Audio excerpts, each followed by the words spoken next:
साथी हो, good morning. आज फेरि तपाईहरुको लागि एउटा भिडियो लिएर आएको छु एसी टेक्निशियनको बारेमा। हेर्नुहोस् एसी चाहिँ कत्रो हुन्छ यो कतारमा बिल्डिङ माथि राखेको हुन्छ छतमा। यो चाहिँ महिनामा फिल्टरहरू चेन्ज गर्ने, हल्का यताउता साफसफाइ गर्ने, अनि 3 महिनामा चाहिँ एकचोटि म्यानुअल पिपिएम भन्छ, त्यतिखेर चाहिँ सोप लगाएर गनले मजाले क्लिन गर्नुपर्छ। यो एसी टेक्निशियनको काम हो। र यसमा प्लस एसी टेक्निशियनकै मात्रै काम हुँदैन, इलेक्ट्रिसियनको पनि काम हुन्छ, मेकानिकलको पनि काम हुन्छ। जस्तो बेरिङहरू, मोटरको बेरिङहरू बिग्रियो भने मेकानिकलले बनाउँछ।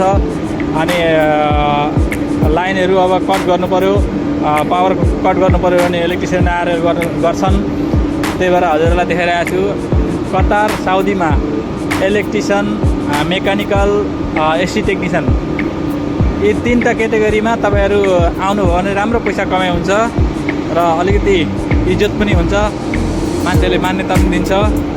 यसमा पैसा बढ्ने चान्स पनि हुन्छ। हेर्नु कति छन्, यो बिल्डिङमा लगभग 36वटा जस्तो छन् यस्तो ठुल्ठुलो एसी। र सबै सर्भिसिङ छ। सर्भिसिङ भन्नाले अब 3 महिनामा एकचोटि आउने म्यानुअल पिपिएम भन्छ।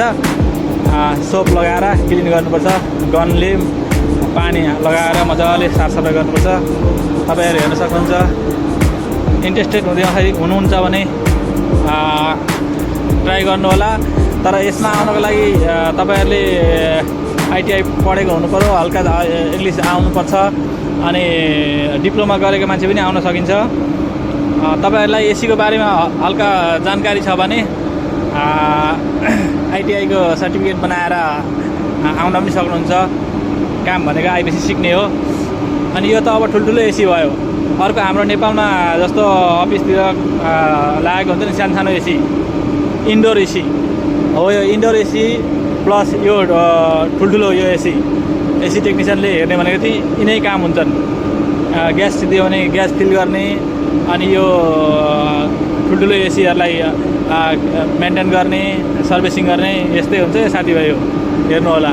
म सबै भिडियो त बनाउन सक्दिनँ। यो भिडियो पछि ठ्याक्कै म फोटोहरू काम गरेको, मैले सर्भिसिङ गरेको फोटो एड गरिदिन्छु, हेर्नु होला।